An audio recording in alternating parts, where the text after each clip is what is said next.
Yeah, I have no idea. It's all gibberish. Okay. January 26, 1940. If only you could read your enemy's messages, but they're coded, and it's one tough code. What to do? It is such an enigma.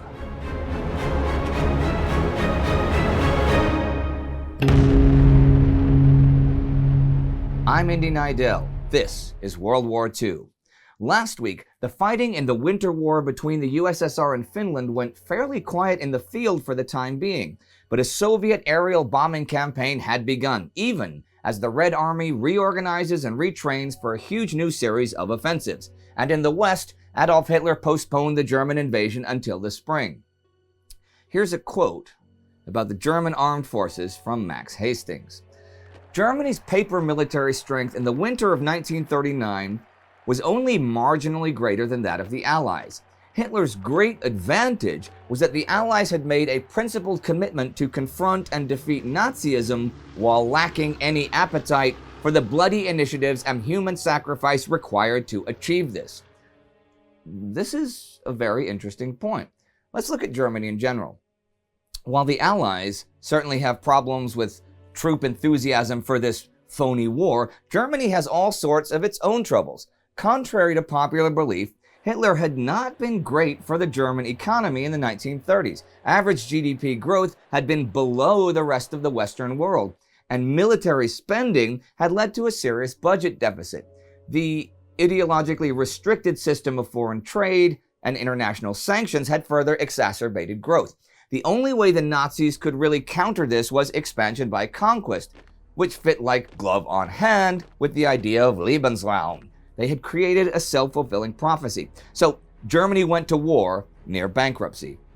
With so little money left for civilian or infrastructure investment, the rail system is in a precarious state and also has a big lack of rolling stock. Passenger service and coal deliveries have big problems, so no, the trains don't run on time.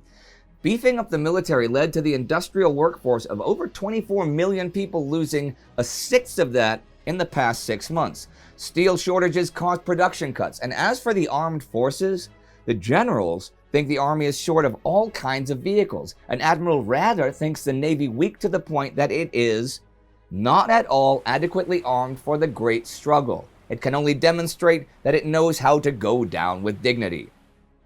But do the Allies really have the stomach for such a great struggle? Are they prepared during these months of inactivity? The French army has been widely considered the strongest army in Europe and easily capable of defending France. But there are those who do not share this belief. Even back in 1935, for example, Soviet Marshal Mikhail Tukhachevsky said he did not think the French army could withstand a German attack because he thought it was too slow to react, right? This was not so much just because of a stiff defensive posture, but what he saw as a serious lack of radio communications. The Germans broke the French radio codes in 1938 anyhow.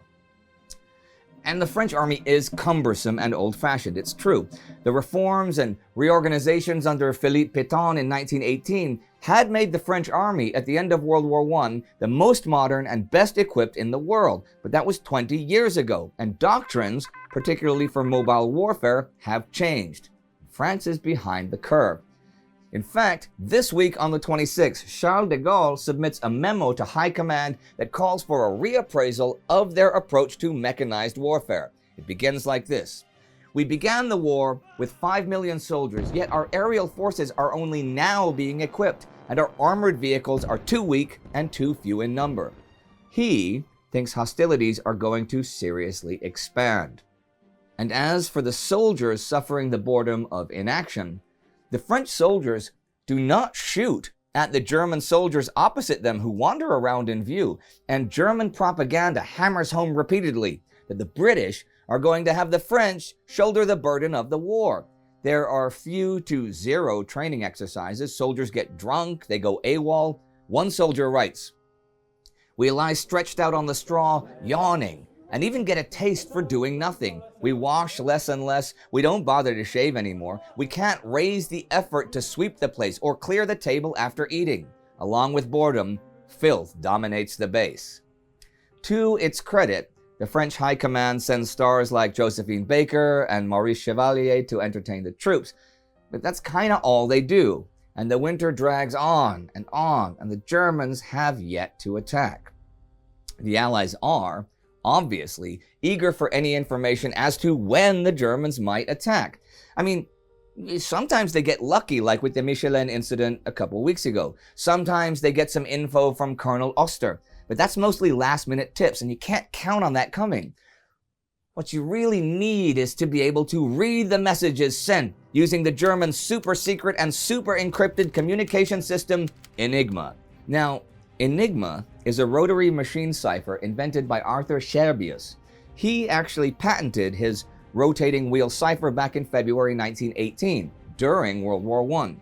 The German army was running trials on Enigma in 1932, by which time Scherbius was dead, and Polish cryptanalyst and mathematician Marian Rejewski had, with information obtained from a French spy, cracked the Enigma message keys so that the Poles could build their own Enigma doubles.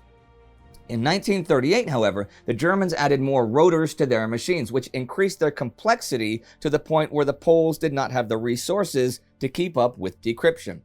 As the political situation between Poland and Germany deteriorated last summer, the Poles shared their Enigma knowledge with their allies, and since then, cracking Enigma has been a joint Anglo-French effort. The first breakthrough comes this week on January 20th at Bletchley Park in England. Dilly Knox's team, which includes John Jeffries and Alan Turing, crack a German administrative code that Bletchley calls the Green, and is a key that had been used back on October 28th. The Germans change codes every day, so this key is no practical use. It is rather a breakthrough of method, and it doesn't give the Allies any immediate benefits, but it does point them very much in the right direction. Turing's design for an electromechanical device called the bomb, which was developed based on the Polish machines called bomba, will ideally identify the wheel order, the rotary start positions, and the partners of specific letters, and will first arrive in March, and the code-breaking work will continue in earnest.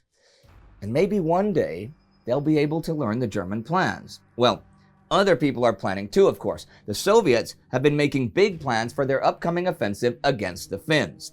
As I said last week, artillery is a big part of those plans. Each mile of the front will be covered by 80 artillery pieces.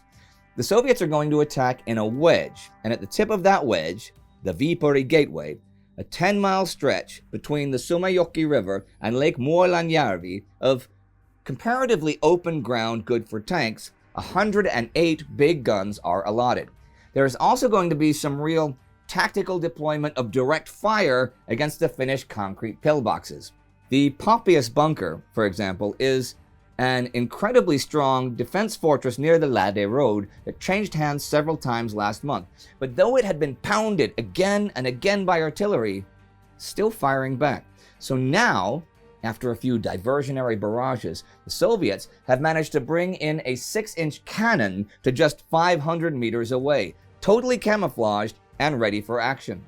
This is repeated near several other Finnish strongpoints. When General Semyon Timoshenko gives the signal for the offensive to begin, 300,000 shells will hit the Viipuri Gateway the first 24 hours, and you'll be able to hear it all the way in Helsinki.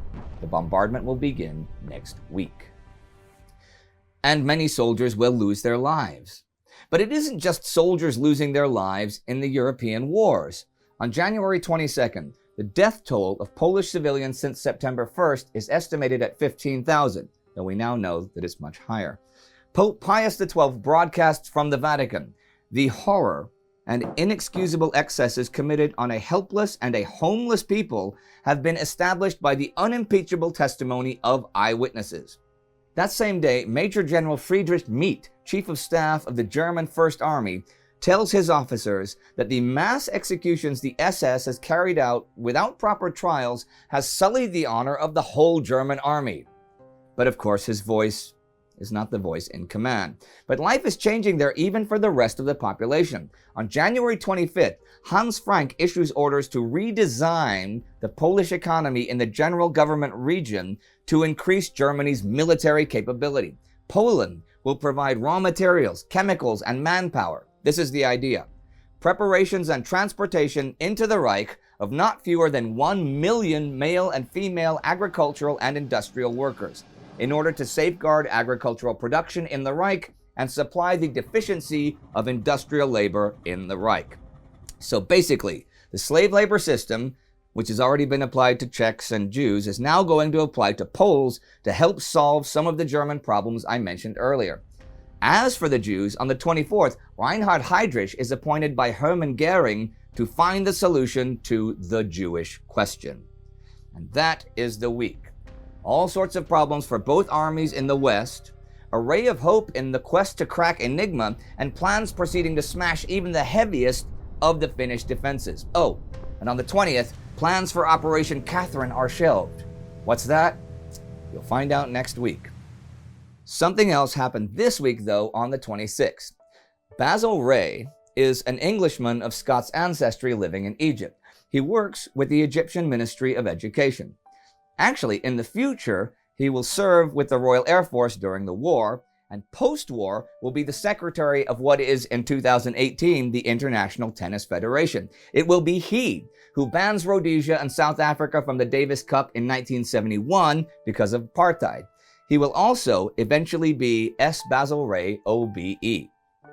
That is all in the future. Right now, he is in Egypt with his wife Beatrice and their son Christopher, and today they are joined by a daughter. Her name is Joy. She is my mother. Today, January 26, 1940, is my mother's actual date of birth. This stuff really didn't happen that long ago. Happy birthday, Mom.